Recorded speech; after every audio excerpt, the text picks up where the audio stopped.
বন্দে বহমুরা কুরআনের জন্য ফাঁসি পড়ব গলে কুরআনের।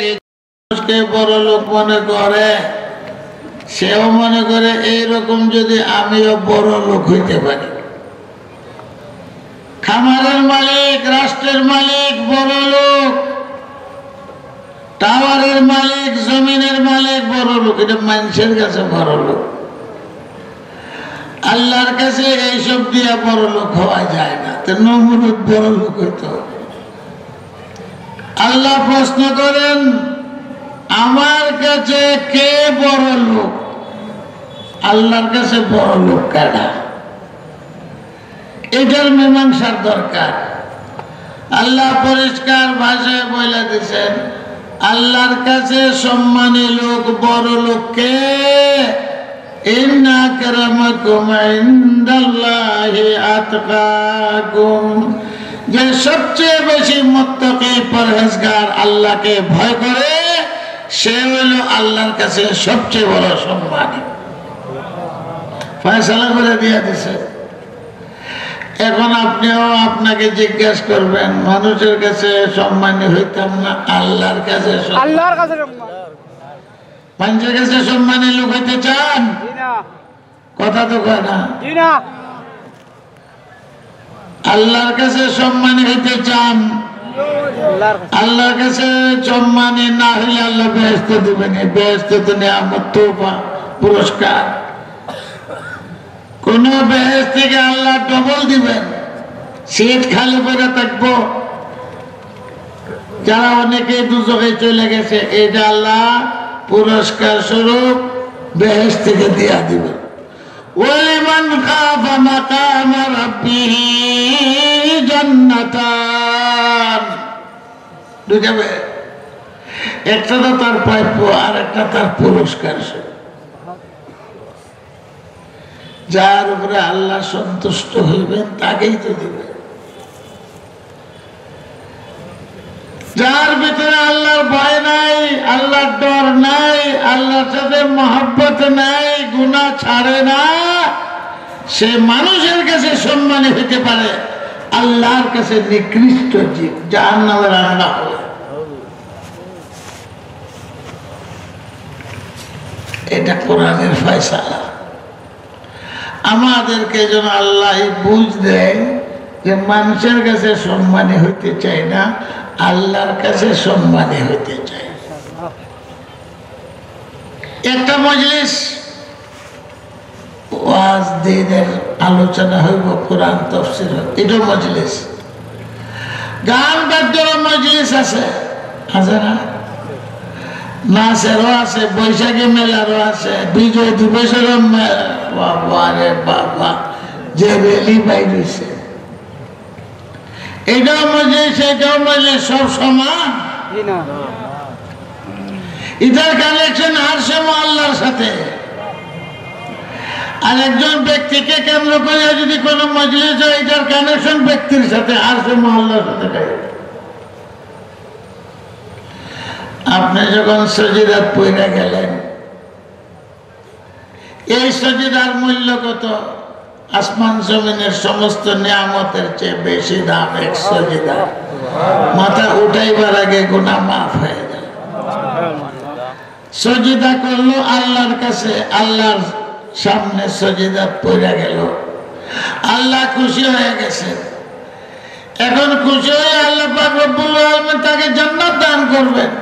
আর একজন গেল গানো বাজনা উরুসে গুনার কামে, আল্লাহ অসন্তুষ্ট হয়ে গেলেন। সব কামের মাঝে সবচেয়ে বড় কে? ওয়ারিদওয়ানুম মিনাল্লাহি আকবার।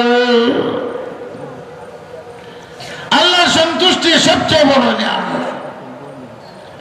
আল্লাহ তাআলা কুরআন শরীফে বলেন, লাহুম মা ইয়াশাউনা ফিহা ওয়া লাদাইনা মাজিদ। বেহেশত গেলে যা চাও তাই পাইবা। ওলা দেয় না মাজিদ। আবার অতিরিক্ত একটা নিয়ামত তোমরার জন্য আছে। এটার ব্যাখ্যা আলেমরা জানেন, পাবলিকরা জানে না। খাওয়াইয়া টাওয়াইয়া মেহমানদারি করিয়া মেজবানিকে বুঝে শুনে খাইবেন। আরো কিন্তু একটা আছে দেরিয়া, এটা কি দেয়? কোন আনে খানা খাওয়ায়, কোন আনে দই খাওয়ায়, কোন আনে মিষ্টি খাওয়ায়, কোন আনে পায়েস খাওয়ায়, কোন আনে জর্দা খাওয়ায়। কিতা এটা? নাম তো নাই, বুঝতে শুনে খাইবেন হুজুর। আছে আরেকটা শেষে, কিতা আছে, উল্লেখ নেই। এই জন্য বেহেশতবাসীরা বেহেশতে যাওয়ার পরে এক এক বেহেশতি দুনিয়ার মতো 10টা পৃথিবীর সমান পাইব। এরপরে আল্লাহ আর চাইবার আসেনি কথা, যা আসা তাই দেব, যা আসা তাই দেব। দুনিয়া থেকে মানুষ যা চাইছে পাইছে, একজন ভাবেন না। বেহেশতের মধ্যে যা চাও তা পাইব। এই যে স্টেজ বানাইছে, ফার্নিচার বসাইছে, বেহেশতে যে মনে চায় হাওয়ায় উড়া দিত, চাইতে দেরি হইব, আপনি হাওয়ায় উঠতে থাকবেন। সুবহানাল্লাহ। ইখওয়ানান আলা সুরুরিন মুতাকাবিলিন ওয়া যাওয়াজনাহুম বিহুরিন আইন। ওর তো কতটা দিবেন ঠিক নাই, ফার্নিচার লইয়া উঠতে থাকবো, জাহানের মোবিল নাই, টাইমার নাই, ইচ্ছা মতো ঘোরাও। আবার মনের চাহিদা হইব লামতাম, আপনি আপনি তোমার ইচ্ছা শক্তিরই পাও বেহেশতে। মা ইয়াশাউনা ফিহা। এখানে গিয়ে সব পাইছে কেউ? বিয়া করছে 4টা সন্তান, আর হয় না, কাম হইল না। 4 বিয়া করেও কাম হয় না। আর গরিব আছে, ছেলেও ভাই, মেয়েও ভাই, না চাইলেও ভাই। আর বড় বড় ধনীরা সন্তান চায়, পায় না। বেহেশতের মধ্যে যাওয়ার পরে কোন মহিলা বাচ্চার মা হইতে পারছে না, আফসোস করবো, হারে দুনিয়াতে তো মা হইতে পারলাম না। যদি এরপর আর নাই, মা হইতো সাথে সাথে গর্ব হইব, সাথে সাথে ভূমিষ্ঠ হইব, সাথে সাথে আম্মা করে ডাক দেব। এটার নাম হইল বেহেশত। আঙ্গুর খাইবার চাইছিলাম, মনটায় চাইতাছে, শেষ হইবার আগে আঙ্গুর হাজির। ফেরেশতা লাগবে না দুনিয়াতে, সব ফেরেশতার মাধ্যমে। আর বেহেশতের মধ্যে সব কোন ফায়াকুনের মাধ্যমে হবে সব কারবার। বুড়া তো কেউ হইতো না বেহেশত, বুড়া যাইতেও পারতো না বেহেশত, বুড়া বুড়ি বুড়ো হইতো না। আবাদুল আবাদের জন্য জওয়ান থাকবো, আর সৌন্দর্য হলে বাড়তেই থাকবো বেহেশতে। দুনিয়া সৌন্দর্য বাড়ে না, কমে? আল্লাহ, হুজুরে আগের কিরকম দেখা যাইত, হুজুর এখন বুড়ো গেছিল, হুজুরের আওয়াজ নষ্ট হয়ে গেছে, আফসোস। আর বেহেশতের দিন দিন সৌন্দর্য বাড়বো বাড়বো বাড়বো বাড়বো বাড়বো বাড়বো বাড়বো। কেউ নিজেকে ছোট বড় করতো না, আমার মতন বড় কেউ নাই। কারণ ছোট বড় দুনিয়াতে আছে তো মনটা জ্বলে, হ্যাঁ আমার কাপড়টা তার কাপড়ের মতো, আমার স্বাস্থ্যটা তার স্বাস্থ্য, মন জ্বলে। আমার ক্ষেতটা তার ক্ষেতের, আমার বাড়িটা তার মতো না, ছোট মনে করে। বেহেশতের মধ্যে আল্লাহ এমন পর্যায়ে পৌঁছাবেন, কেউ নিজেকে ছোট মনে করবে না, কেউ নিজেকে ভাবি মনে করবে না, কেউ নিজেকে দুঃখিত, প্রত্যেকে মনে করবে আমার মতো সুখী কেউ নেই। এটার না দুনিয়া থেকে যারে জিজ্ঞাসা কেমন হয় না, বালা হয়, তবে তবে ছাড়া কোনো কথা নাই। লন্ডন যাও, আমেরিকা যাও, কেমন বালা হয়, তবে তবে একটা আছে লাগাই, সম্পূর্ণভাবে আমি সুখী এটা কেউ বলে না, পাইছি নাই পর্যন্ত। যে ভালো আছে তবে, তবে কি না মেয়ে কথা শুনে না, ওই তো তবে বাইরে, তবে কি না ছেলে কথা শুনে না, এই তো তবে বাইরে। ফ্যাটটা সবসময় খারাপ থাকে, বাকি সবই ভালো আছে।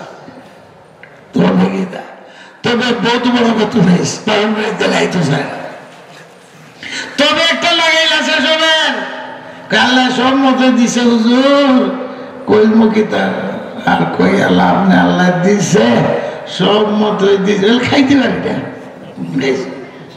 বড় লোকরা খাইতে পারে না, তো সংসার কি কিন্তু বেহেশতের মধ্যে তবে টুবে নাই। রূপের বাজার হইব, রূপের বাজার, রূপ সে বাজার বেহেশতের মধ্যে, রূপ রূপের বাজার উদল বদল হইব। তো যাইব, এখানে গেলে রূপ বাড়বো, সৌন্দর্য বাড়বো, রূপের বাজার হইব। প্রতি শুক্রবারে রূপের বাজার। এখন সেখানে যাইয়া দেখে মাশাআল্লাহ আরেকজন তো আমার থেকে সুন্দর দেখা যায়। এটা কইয়া সব ঘুরাইয়া যখন নিজের দিকে চাইবে দেখবো আমি তো সবচেয়ে বেশি সুন্দর। বেহতা বাসদ কে আজারে নবাসদ, বেহতা বাসদ কে আজারে নবাসদ, কসরা বা কসে কারে নবাসদ। সব পাই আল্লাহকে চাইতে থাক, যা চাইবে দিব। চাইতে চাইতে তার চাওয়া শেষ হইব, কিন্তু আল্লাহর বলা শেষ হইত। এখন প্রশ্ন হইল বাটলগঞ্জ ওয়াজে হইনি ইসলাম ওয়ালা দেয় না মসজিদ, অতিরিক্ত বলে আরো কিতা আছে, এটা কিতা আমার বেহেশতের মধ্যে মৌলবীর দরকার পাবো, দুনিয়ার যেমন দরকার। কোরআন হাদিস বুঝে মৌলবীরা, ফতোয়া দেয় মৌলবীরা। বেহেশতের মধ্যে যে গোল্লা দেয় না মাঝি যে আল্লাহ কইল, এটার অর্থ কিতা হুজুর? এটা কই আলেমরা বুঝাই দেবেন।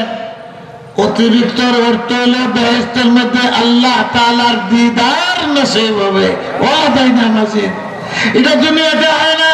যা চাইছো তা পাইবা, না চাইছো তাও পাইবা, কিন্তু আরেকটা অতিরিক্ত নিয়ামত আছে, এটার নাম দিদারে এলাহি।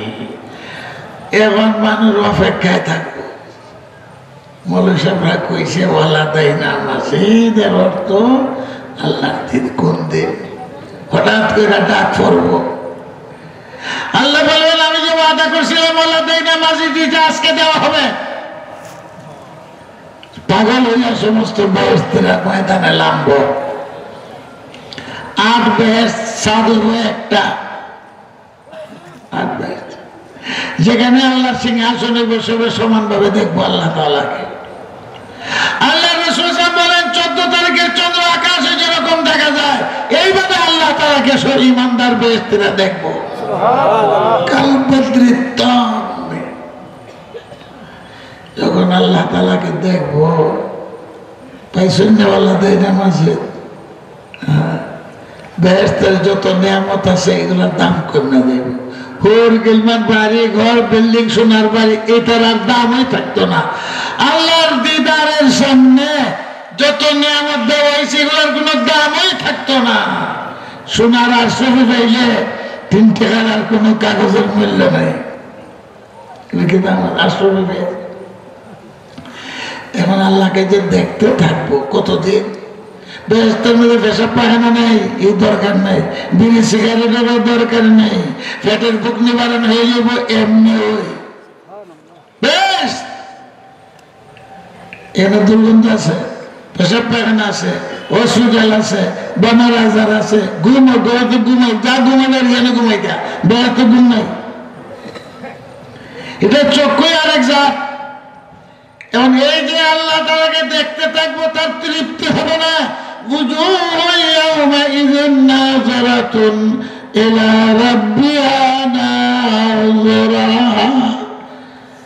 দুনিয়ার হিসাব মতে 700 বছর চলবে, এই যে তৃপ্তি হবে না। পেশাব পায়খানা আসেনি, কথা কয় না, ঘুম আসেনি, মাথা বেদনা আসেনি, আর পেটের বুক তো নিবারণ আল্লাহরে দেখার পরে আমার পেটের বুক থাকবো।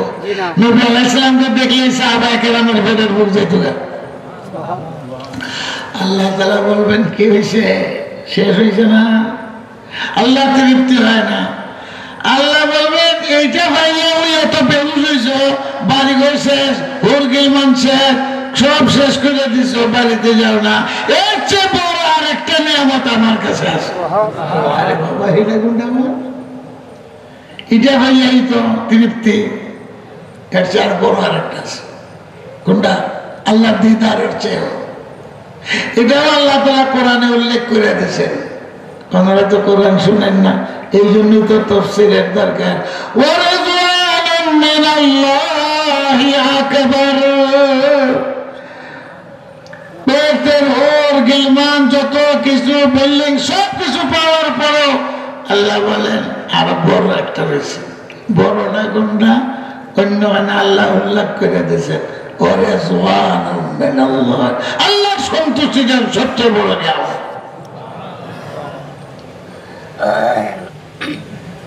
মহিলা কি গো, বাবার বাড়ির থেকে আনলাম, যে ওর কাপড়ও বাবা দিল, মোটর সাইকেলও দিল, বাড়িও একটা লিখে দিল, কত কিছু আনলো। বাড়িতে গেলে মা বাপের কাছ থেকে কত কিছু আনে, তখন কয় কি, কই দিলাম কত, আনলাম কত, কিন্তু রে বাবা মন পাইলাম না। মনটা কি, মন কইছে না, সব কিছু পাইছে, অভাব নাই, মন পাইল না। এটার উত্তরটা কেটে স্বামীর মন পাইছে না, তাহলে চিন্তা, এই চিন্তায় মরতেছে, মন পাইল না। উল্টাটা হইতে পারে, স্বামীও লন্ডন আনলাম, আর দিলাম, কত ব্যবস্থা তার লাগি করলাম, জীবনটা দিয়া দিলাম, ওইলে বেগম সাহেবের মন ফেললাম না। দুই দিতে পারে, এটা কি জিনিস? এটা আলগা আর একটা জিনিস। বেহেশতে যাওয়া বেহেশতে চিন্তা থাকবে, আরে আল্লাহ তো সব দিছে, আল্লাহ রাজি না রাজি না এটা তো জানলাম না, দিছে তো আল্লাহ তাআলা সব।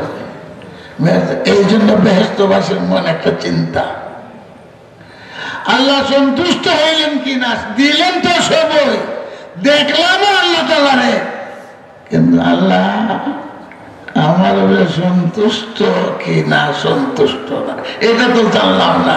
এই দুঃখে বেহেশতে মরবো, হঠাৎ করে আল্লাহ ঘোষণা দিবেন, বড় নিয়ামত আজকে দিব, আইও সব জমা হইব। আল্লাহ তাআলা ঘোষণা দেবেন, হে জান্নাতীরা জানা রাখো, আজকের থেকে তোমাদের মানে সন্তুষ্ট হয়ে গেলাম, আবাদুল আবাদ পর্যন্ত কোনদিন সন্তুষ্ট হইব না। এই ঘোষণা দিলে আল্লাহ রাসূল বলেন, হার্ট ফেল করে যদি মানুষ মরত, মৃত্যু যদি আবার থাকতো তো সময় যেত খুশি চলে, মরতো নাই, মৃত্যু তো শেষ। মৃত্যু যদি সম্ভব হইত, আবার মরণ এই দিন সম্ভব মরে দিত। এখন আসলটা ভাই আল্লাহ সন্তুষ্ট হয়ে গেল। এখানে কেন আইসেন? সন্তুষ্টের জন্য নাকি মাদ্রাসার পয়সা দেয়, ছাত্র দেয়, হাফিজ বানায়, আলিম বানায়, কিসের জন্য? নমরুদকে সন্তুষ্ট করার জন্য, ওবামাকে, আল্লাহকে সন্তুষ্ট করার জন্য। এখন বুঝেন, আপনি দুনিয়াতে যদি আল্লাহ সন্তুষ্টি চান তো পরকালে আপনার জন্য গণে বসো। যেহেতু দুনিয়াতে চাইছে না আল্লাহ সন্তুষ্টি, যে দুনিয়াতে আল্লাহ সন্তুষ্টি চায় নাই, সে আল্লাহ সন্তুষ্টি বেহেশতে পাইবে না, কশিন কালেও পাইবে না, পাইবে না। তুই তো চাইছো, তুই না, তুই চাইছো বক্তা কথা যেমন জানলে তক্তা ফুস্টার ওষুধে নাম পেতো, তুই চাইছো তোর মানুষে ফিরে কামিল বগস করতো, তুই চাইছো সালাম দিত, যেটা চাইছো দিনে পাইছস। শহীদকে উল্টা মুখ দিয়ে জাহান্নামে, এই শহীদ কি করছো? বলে যেমন দিসলা জানটা দিয়া দিছি আল্লাহ তোমার রাস্তায়, আল্লাহ কি জানটা আল্লাহ রাস্তায় দিছ, তোর নাম এবার লাগে জানটা দিছ, মিছিল বাইরে তো শহীদ মিনার হইতো, আমি জানি না কে লাগে যাও। দানবীর কই যেমন আল্লাহ দান দৌলত দিছ, দান খয়রাত করছি, আর এই হাদিস আবু হুরায়রা বলেন, এই বেহুশে পড়ে যান। হাদিস নাই আবু হুরায়রা, তাদের বসেন শুরু করে, আর বেহুশে পড়ে যান। কেন? এই হাদিসের অ্যাকশন আলমকে আল্লাহ আহ্বান করবে, কয় আল্লাহ দিন রাত ওয়াজ করছি, যেমন দিসলাই সমসকায়ত করছি, বাপরে বাপ, আল্লাহ সারাদিন দৌড়ে করছি মনের মতো। আল্লাহকে কেল্লা কি করছো আমি জানি না, তোর নাম হয়তো জিন্দাবাদ মিল চলে যাইতো, জিতাবাদ জিতাবাদ জিতাবাদ জিতাবাদ। আরে বাপ, তো বক্তারা করছে এতটে, নাইলে কইবে বাইরে গাড়ি তুটা, এই আমি অত ভালো ওয়াজ করলাম, জিন্দাবাদ লাগাইলে না, জিন্দাবাদ পাইতো। আল্লাহ এগুলো আমি দেখছি না, তো যা চাইছো জিন্দাবাদ পাইছো, ফুষ্টা বড় বড় বেদার নাম পাইছো, আমার কাছে তোর কোনো পাওনা নাই, উন্ধা করে জাহান নামে পালাও, আর বক্করকে হুঁশিয়ে করে দাও। আল্লাহ আবু হুরায়রা রাদিয়াল্লাহু দানবে কোটি কোটি টাকা দিছে, কি খবর?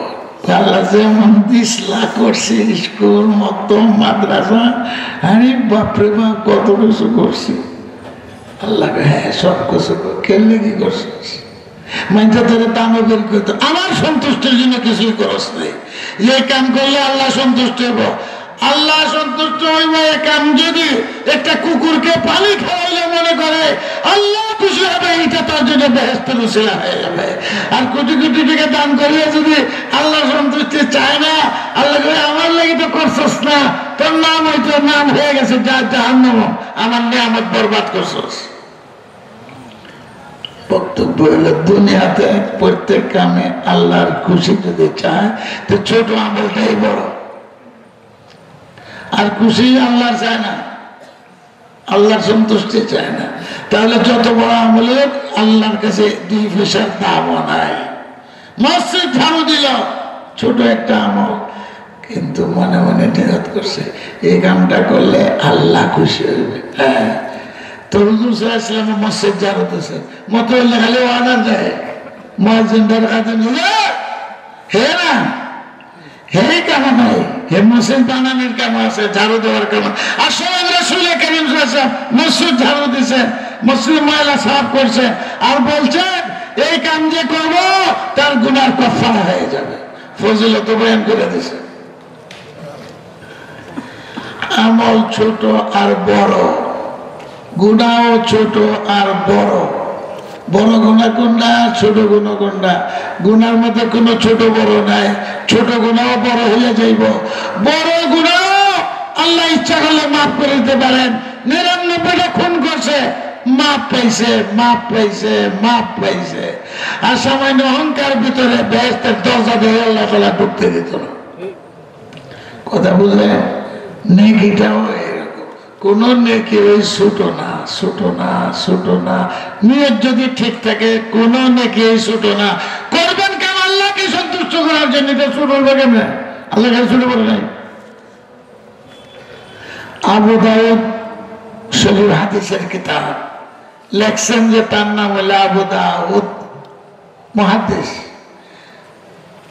হাদিসের কিতাব লেখছেন, কত হজ করছেন, কত সবক পড়াইছেন, জীবনে কত আমল করছেন, শেষ নেই। এত বড় বুজুর্গ ইমাম আবু দাউদ। আর একদিন নদীর ধারে দিয়া যান, নদীর ধারে ধারে যাইতেছেন। আমাদের যে কুশিয়ারা নদী আছে, সুরমা নদী আছে, নৌকা যায়, ইঞ্জিনের নৌকা, আগে জাহাজও যাইত, লঞ্চ যায়। উনি নদীর পাড়ে থেকে শুনেন এক ব্যক্তি নৌকার ভিতর থেকে বলছে আলহামদুলিল্লাহ এসি দিয়া। উনি নদীর পাড়ে সুখ নাই, তো বিপদও পড়ছেন। কেন বিপদ? এই হাদিসের মতো আমল করতে হইব। উনি হাদিস লেখছেন, হাদিস পড়াইছেন, এই হাদিসের মধ্যে আছে কেউ যদি এসি দেয় আলহামদুলিল্লাহ ভাই আলহামদুলিল্লাহ জবাব দেওয়া উচিত। যে মুহাদ্দিসে হাদিস পড়ায় আর নিজে আমল করে না, তার জন্য যে অভিশাপ। হ্যাঁ, যত মুহাদ্দিস আমরা যে হাদিস বর্ণনা করি, হাদিস নিজে আমল করতে হয়, নিজে আমল না করে হাদিস বর্ণনা করলো, এটা তার জন্য অভিশাপ। এক মুহাদ্দিস হাদিস পড়ায়, মুহাদ্দিস বড় মুহাদ্দিস, বিখ্যাত মুহাদ্দিস, তোরা মুহাদ্দিস না। কি হাদিস? কত কি হাদিস? যে ইমামের আগে যদি রুকু সাজদাত কেউ চলে যায় তো তার চেহারাকে গাধার চেহারার মতো আল্লাহ বানাই দেবে। তুই তো গাধা, ইমামও মানছিস, ইমামের আগে রুকু সাজদাত যাসকে লেগে, এটা গাধার কারবার, গাধার মতো চেহারা। এটা সহি হাদিস। মুহাদ্দিসে হাদিস পড়ান ছাত্রদেরকে, কিন্তু আরেকদিন নিজেরই উনার ভুল হয়ে গেছে গা, ইমামের আগে চলে গেছেন রুকু সাজদা। ইমামের সাথে সাথে আল্লাহ চেহারারে গাধার চেহারা মতো বানাই দিয়েছে, অভিশাপ। তুই মুহাদ্দিস হাদিস পড়াস না, যে আমল করস না। এই জন্য মৌলবীরা সাবধান, ছাত্ররা সাবধান। কোনটার মাথা খারাপ হয়, কোনটার মেধা নষ্ট হয়, যা পড়ে তার আমল করে না। এখন তিনি হাদিস পড়ানো ঠিক আছে, কিন্তু মুখ ঘুরিয়ে নেকাব লাগায়। ছাত্ররা কইরে হুজুরের চেহারা তো দেখতাম ভালো, বিখ্যাত মুহাদ্দিস, মিরকাত মিশকাত শরীফের সরা, মিরকাত হাদিসের কিতাব, সরা ব্যাখ্যা গ্রন্থ, ঘটনা লেখা আছে। দিছে আখেরি মিঠা দিয়া দিছে, জীবনের মিঠা জানে সেইটা না। এখন ছাত্র তো হাদিসের হুজুরের মুখ দেয় না। টের পাইছেন ছাত্ররা যে সমালোচনা করে, হুজুরের মুখ ঘুরে হাদিস বলো হাদিস। আরেকদিন চোখের বাণী সাইডে বললেন ছাত্রদেরকে, আমি কেন মুখ ঘুরে রাখছি শোনো, তোমরা কি নষ্ট হয়ে যাবে হঠাৎ করে দেখবা। হাদিস যেটা হরাইলাম এটার নিজে আমল করলাম না, এই জন্য করলাম। ওই হাদিস কোনটা ইমামের আগে সেটা করলে আল্লাহ তারা চেহারা গাদার মতো বানায় দেব, সবরে দেয় না, এরা বুঝে না এই হাদিসে আল্লাহ ধরছে, গাদার মতো চেহারা হয়ে গেছে। তো এই ঘটনা ছাত্ররা জানলো, সতর্ক হইবেনি না হইতো না, যা জানো আমল করো, নাহলে অভিশাপ হয়ে যায়। এই জন্য মুহাদ্দিসিনরা যা পড়েন যা পড়ান এটার উপরে তারা আমল করে। কথা বলতেছিলাম, আল্লাহ রাব্বুল আলামিন সবচেয়ে বড় নিয়ামত কোনটা পেতে বুঝলে, আল্লাহর সন্তুষ্টি। এবং দুনিয়াতে আল্লাহ সন্তুষ্টি চায় না, তে ভাইব আল্লাহ গুলো তুই তো চাইছিস না, যা চাইছিস পাইছিস, আমার কাছে কিছু ভালো না। ইমাম আবু দাউদ কি করবে না, এই হাদিস আমল করতে, আমল না করলে তো কোনো অভিযোগ না ছিল। তো পয়সা দিয়ে নৌকা লইছেন, একটা ছোট নৌকা লইয়া ওর জাহাজের কিনারে গেছেন, যাই ধরিয়া জুড়ে সরে গেছে, পয়সা খরচা করে নদীত পানিত লাগবে, এরা মাল্লা করলে যাইবেন আপনি, দেয়া চলে আসে যে যে আলহামদুলিল্লাহ কইলে নিশ্চয় শুনবো। অনেক কথা আলহামদুলিল্লাহ কইতে চায় না, আর আলহামদুলিল্লাহ কয়ে আলহামদুলিল্লাহ জবাব দিতে চায় না, ওয়াজিব তরক হয়ে গেল। এখনো নদীর পাড়ে আসেন নাই আবু দাউদ, গাইবি আওয়াজ হইতেছে, হাতি বেগাই আল্লাহর পক্ষ থেকে ঘোষণা, হে আবু দাউদ আজকে এমন এক কাজ করছো, আমার বেশ তুমি কিনা ফেলাইতেছো, আমার বেশ কিনা ফেলাইতেছো। আবু দাউদ তো চিন্তায় পড়ে গেছে, কি কাম করলাম, বেশ কিনলাম, হাদিসের কিতাব লিখলাম, হাদিস পড়াইলাম, তাহাজ্জুদ পড়লাম, হজ করলাম, কোনোদিন তো এরকমের আওয়াজ হয় নাই, আওয়াজ তো পান নাই। কিন্তু এই আমলটার কথা চিন্তা করে নৌকা ভাড়া করিয়া পয়সা খরচা করিয়া ফানিছিলাম না, ইয়ার হামখালে বসাইবেন আপনি। মুফতিও করবো দরকার নাই, মুফতির কাছে ফটো আছে না, মুফতি করবো তো দরকার পড়ছে না যে ফানিছিলাম না পয়সা দিয়ে গিয়া ইয়ার হামখাল্লা দেওয়া লাগে, ছোট আমল। এটা জান্নাত খরিদ। আমল যত ছোটই হোক, নিয়ত যদি তত বড় হয়, তো আল্লাহ পাক রব্বুল আলামিন সন্তুষ্ট। তুমি চাইছো সন্তুষ্টি, যত টাকা তার যদি বড় সন্তুষ্টি, তো আল্লাহর সন্তুষ্ট চায় না। প্রত্যেক কাজের মধ্যে চাইতে হবে আল্লাহর সন্তুষ্টি। তো বেহেশতের মধ্যে আল্লাহ ঘোষণা দিবেন, ওয়া রিজওয়ানুম মিনাল্লাহি আকবার। সাহাবায়ে কেরামের ঘোষণা কি? রাদিয়াল্লাহু আনহুম, আল্লাহ দিলে সন্তুষ্ট, রাজওয়ানহু। আবু বকর সিদ্দিক মক্কা থেকে হিজরত করে মদিনা গেছেন,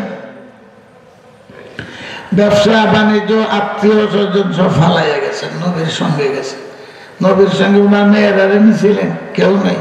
আবু বকর সাথী হিজরতের মদিনা শরীফ গেছে, ব্যবসা বাণিজ্য আওলাদ ঘর বা সব পালাইয়া গেছে। কাপড় চোপড় ভালো নাই, নবীর সামনে বসা। আবু বকর সিদ্দিক কাতর হৃদয়, মদিনাতে এলাম, মক্কাতে সব ফলে সর্দারিও গেছে, ব্যবসাও গেছে, বাড়ি ঘরও গেছে, আর হুজুরের সামনে বসা।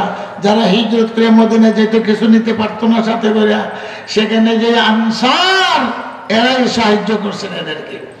আবু বকর সিদ্দিক বসে কাপড় চোপড়। এই সময় আল্লাহ তাআলা জিবরাইলকে পাঠাইছেন, জিবরাইল যে নবীর কাছে সালাম দাও, আর নবীরে কর নবী আমার পক্ষ থেকে আবু বকরকে সালাম দিত। আবু বকর তো সরাসরি সালাম পাইছেন না, নবীর মাধ্যমে সালাম। সালাম দিয়ে নবীর মাধ্যমে জিজ্ঞাসা করো যে আল্লাহ জিজ্ঞাসা করে আবু বকর কার মাধ্যমে? বিশ্ব নবীর মাধ্যমে। তুমি যে দুরবস্থায় পড়ে গেছো, মুসলমান হওয়ার কারণে বাড়ি গেছে, ঘর গেছে, ইজ্জত গেছে, সম্মান গেছে, ব্যবসা বাণিজ্য সর্দারি গেছে, এরপরে মনে কোনো অনুতাপ, মুসলমান হয়ে ঠকলাম, নবীর সাথে হিজরতে যে বাড়ি ঘর হারাইলাম, কোন অনুতাপ আছে কিনা, অন্তরে কোনো দুঃখ আছে কিনা, সন্তুষ্ট আছো কিনা এই হালতের উপরে? প্রশ্ন আল্লাহ। তো আল্লাহ রাসূল শুনাই দিছে, আবু বকর আল্লাহ সালাম পাঠাইছে, আর তোমার আল্লাহ তাআলা জিজ্ঞাসা করে তুমি যে হালতের ব্যবসা বাণিজ্য মান ইজ্জত সব শেষ, ইসলামের জন্য সন্তুষ্ট না অসন্তুষ্ট?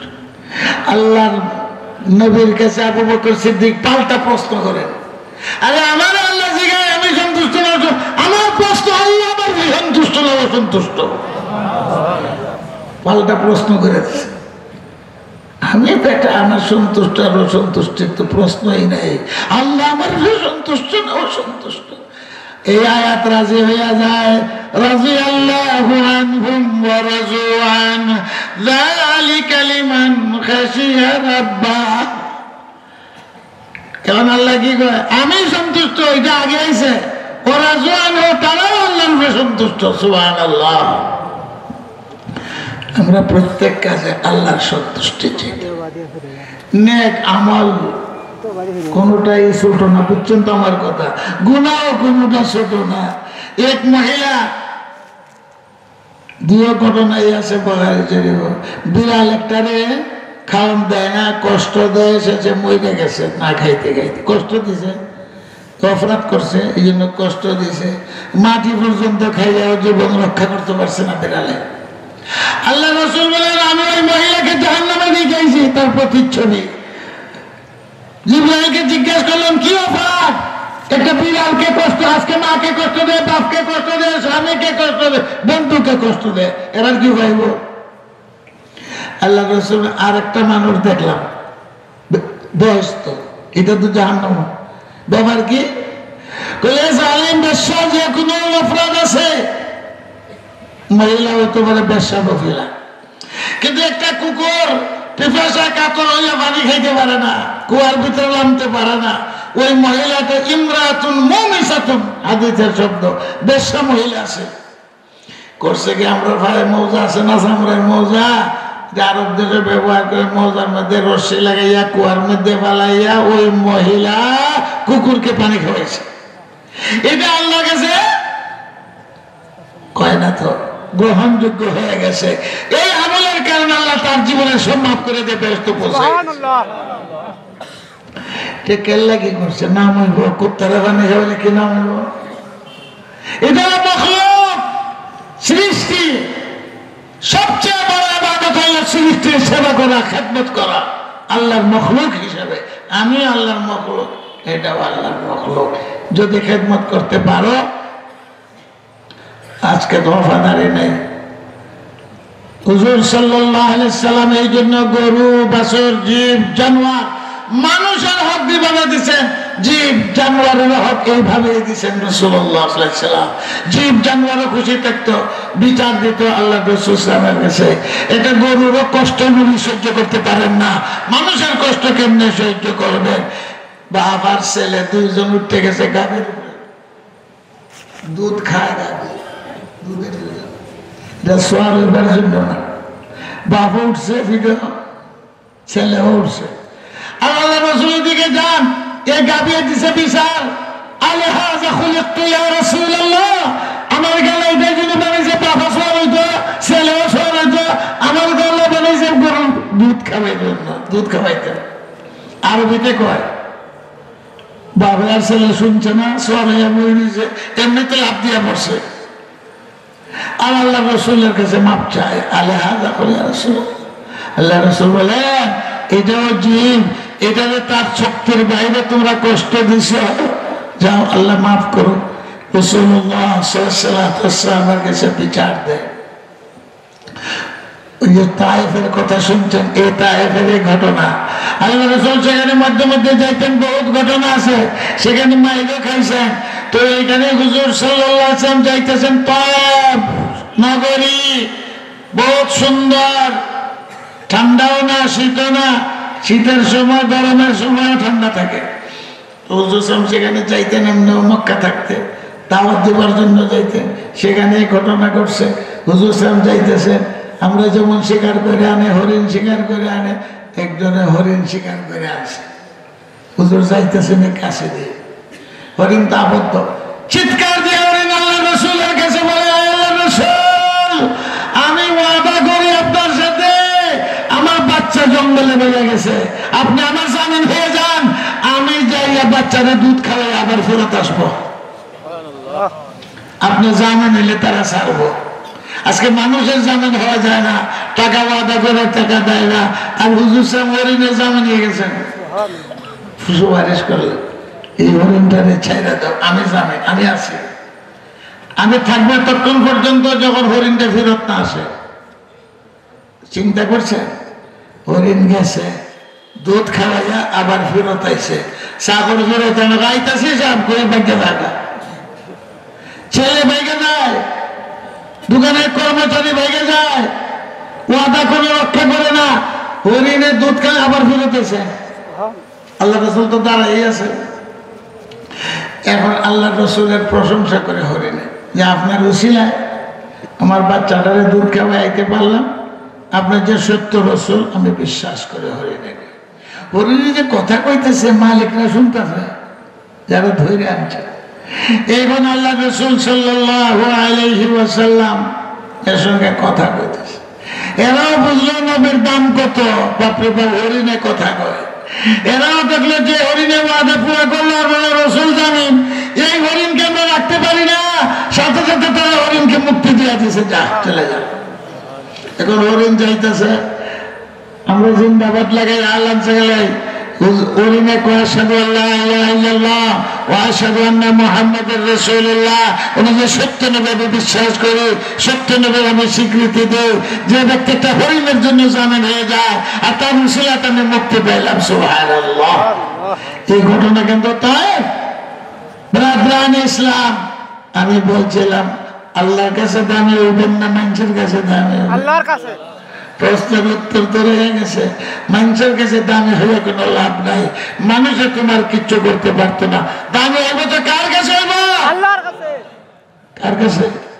আল্লাহর কাছে দামি হইতে হলে আল্লাহকে ভয় করতে হবে, আল্লাহকে সন্তুষ্ট করতে হবে, নবীর তরিকা মতো চলতে হবে, সত্যিকারের মানুষ হইতে হবে, আল্লাহর কাছে দাম পাইবে। তার যদি সত্যিকার অর্থে মানুষ না হইতে পারে, আল্লাহর ভয় অন্তরে না থাকে, তো আল্লাহর কাছে কোনো দাম পাইবার অবস্থা নাই। তো যা করব আল্লাহকে সন্তুষ্ট করার জন্য করব, তো বেহেশতের সবচেয়ে বড় নিয়ামত পাইবেন, ওয়ারিজওয়ানুম মিনাল্লাহি আকবার। আল্লাহ রাসূল বলেন, আমারও হাদিস কই, যদি মানুষ হাত ফেল করে মরত তো সেই দিন মরে যেত। আল্লাহ রাসূল সাল্লাল্লাহু আলাইহি ওয়াসাল্লাম। ব্রাদারান ইসলাম, শেষ করতেছি আমি আমার কথা, সদর পটর সব শুরু হয়েছে। পয়লা করবো যত আনওয়াজ করতে, পরে করবো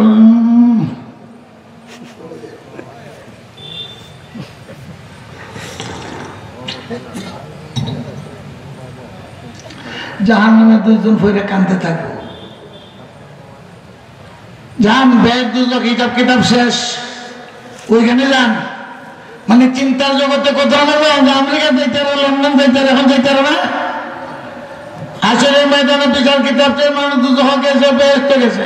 এখন তিরমিজি শরীফের হাদিস, আল্লাহ রাসূল সাল্লাল্লাহু আলাইহি ওয়াসাল্লাম বর্ণনা করছেন, এমন ঘটনাও ঘটবো, অগ্রিম সংবাদ দিয়ে দিয়েছেন। দুই লোক জাহান্নামের মধ্যে চিৎকার করতে থাকবে, দুজক।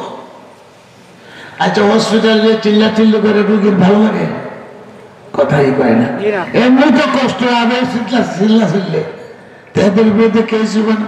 আরে বাবা, এদের চিৎকারে তো আমাদের বেমার আরো বাড়িয়ে গেছে। কইম হসপিটাল জেলের মধ্যে আসামি থাকে, আর একটা খালি চিৎকার করে অন্যরা বাবা এমনি জানবো দুঃখ কর, এদের চিৎকারে তো আরো বেমার বেড়ে গেছে, কষ্ট বেড়ে গেছে। দুজনে চিল্লা, দুজনে দিব কেস, এমনি কত কষ্ট, আর এই দুই জানোয়ার এত চিল্লা চিল্লি, আমরা তো কষ্ট বেড়ে গেছে। মোকদ্দমা আল্লাহর দরবারে।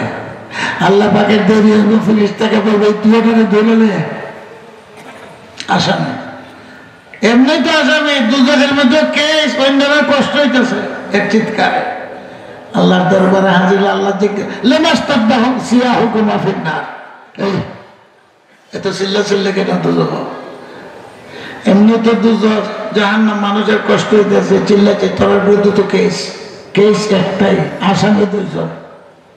লেমাস্তাবদা সিয়াহুকুম, দুজনের উত্তর একটাই, রাজা রাহমাতিক, তোমার রহমতের আশায়। আর যে একটা রাগ উঠবো, আল্লাহ গুসা।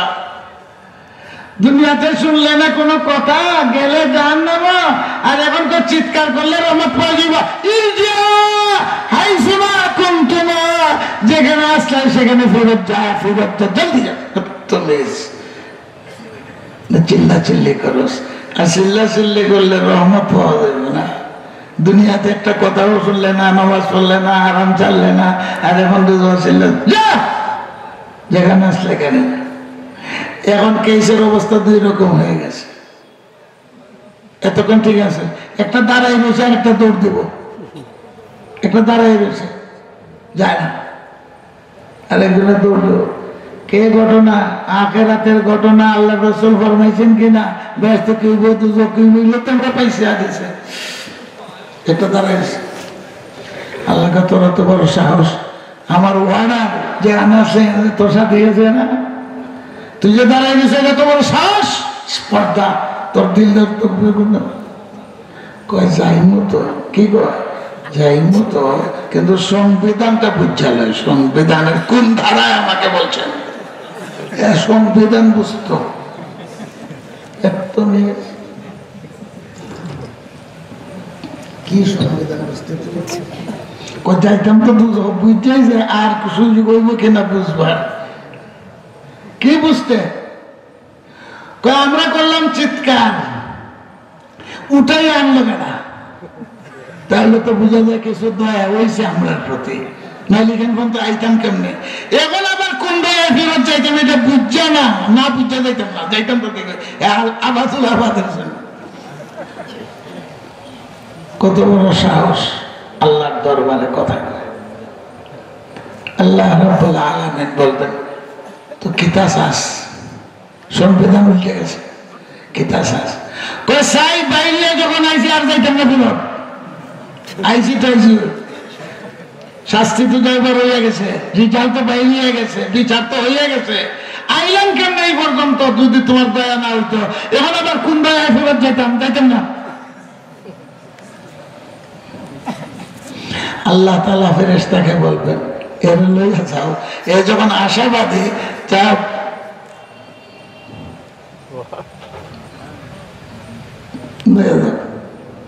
ফেরেশতা কি করবো? যাও, তোর আশা পূরণ হয়েছে। সাথে সাথে আল্লাহ আরেক দৌড় দিচ্ছে, জায়গা যখন ওইটা তুলে নিলা, ফেরেশতা যাইতে দেরি হইতো না, হে বলে থাকে এটাকে ধরে নিস, এটারে দিছে ছুটি, তোর যখন আশা করছস আর দু যাইতে না, তোর আশা পূরণ হইল। হেরে বললেন, এই দুজক কিতা নানার বাড়ি না হোর বাড়ি, দৌড়ে দিছস, ফিসের দিকে তো চাইলে না। তোর সাথী এক কেসের আসামি দুজন, একটা দাঁড়াই দিচ্ছে, তুই যে দৌড় দিলে কিতা বুঝা? আল্লাহ সারাটা জীবন একটা কথাও তোমার মানছি না, একটা কথাও মানছি না। এখন দৌড় দিলাম কথার সাথে, দেখি তোমার কথা মানলে তোমার দয়া হয়ে যায়। সারা জীবন তো মানছি না, এই জন্য তো জান না, তখন একবার মান্য দে। আল্লাহ তখন কিতা চাস? বলে আইসি যখন বাইরিয়া মানছি না, তোমার রহমত চাই, তোমার রহমত চাই। আল্লাহ বলে, লাকুমার যাও কুমা, লাকুমার যাও কুমা, ফেরেশতারাও বলবো, লাকুমার যাও কুমা, তোমাদের দুজনের আশা পুরা হইলে, যেমন আশা করছিলা, এটা কইতে থাকবো, বেহেশতের দিকে নিয়ে যাইব। মেহমান বাড়ি দেয়, লাকুমার যাও কুমা, এটা বলতে থাকবো, আর ফেরেশতায় বেহেশতের মধ্যে নিয়ে যাইব। ফেরেশতারা নিজেই তাদেরকে বেহেশতের যে পানি আছে না রে এই পানি দিয়ে গোসল দেওয়াইব আর চন্দ্র সূর্যের মতো দুজনের চেহারা হয়ে যাবে। এই হাদিসটাও স্মরণ রাখবেন। রহমত থেকে আমরা নিরাশ হইবার মতো না। আল্লাহ তাআলা এই দেশের মানুষ কত চিৎকার করতেছে আর কানের মুসলমানদের জন্য, কিন্তু আমরা সরকারের জন্য একটু দয়া হয়, যে দয়া করব মানুষের প্রতি আল্লাহ তাদের প্রতি দয়া করবে। আমরা তো এই দেশের নাগরিক, সরকারের সুযোগ দেয় না এই দেশের মানুষকে, আর কানের মুসলমানদের কোন সাহায্য সহায়তা দিল বলিয়া দেখবেন এইটুকু আমরা পাই না। না হলে 12 লাখ 13 লাখ মানুষের সাহায্য করা, আমরা 18 কোটি মানুষ, 12 লাখ এই আর কেন মুসলমান। এখানে বিরাট ষড়যন্ত্র চলছে সেনাবাহিনীর। আবার কি তারা দেশ দখল করবো, সুশীকে বিপদে ফেলাইব। দুনিয়ার মুসলমান রাষ্ট্র চুপচাপ বসে রয়েছে, কেউ তো বর্ডার নাই। কেউ এখন চীনের মধ্যে শুরু হয়েছে, চীনের বর্ডারে তো শুরু হয়েছে। এখন তো মানুষ দুনিয়ার যে ব্যাপারটা কি, ক্ষমতাটা সেনাবাহিনীরা তো আছেন, অনসূচি আন্দোলন করে গণতন্ত্র ফেরাই আনলো। এইটা সেনাবাহিনী চায় না গণতন্ত্র থাকতো, এরা এতে রাষ্ট্র থাকতো, উশিলা বানাইয়া আবার জেলে পড়বো, সেনাবাহিনীর ক্ষমতা থাকবো, আর অন্য যত বুদ্ধিস্ট রাষ্ট্র আছে সমর্থন দেবো। এরা তো জাতি বুদ্ধিস্ট। এখন চীনের বর্ডারে চীন তো অবাক হয়ে গেছে, 15,000-এর মতো চীনিকে ঢুকছে। এরা মুসলমান না, অন্য জাতি। চীনের বর্ডারে যারা ঢুকছে, তাহলে চায় কি?